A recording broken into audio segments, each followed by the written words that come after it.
Ito po yung lagi ko pong patutuo sa buhay ko. At lagi ko po itong aalalahanin palagi hanggang sa akin pong pagtanda. Marami naman yung di ba, mga ginawa ng Lord sa buhay po natin. Pero ito talaga yung hindi ko makakalimutan sa tanang buhay ko. 5 minutes lang, Pastora.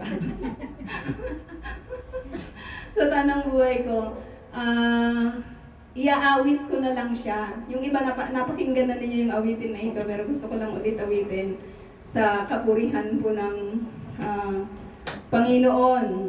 Kung gaano po siya kabuti, at ano po yung ginawa niya sa buhay ko. Kinompost ko po yung awitin na ito nung ako po ay second year high school. Tapos, yung last na part ng awitin ay idinugtong ko po nung ako po ay nasa Taiwan na. Yan. Papuri po sa Panginoon.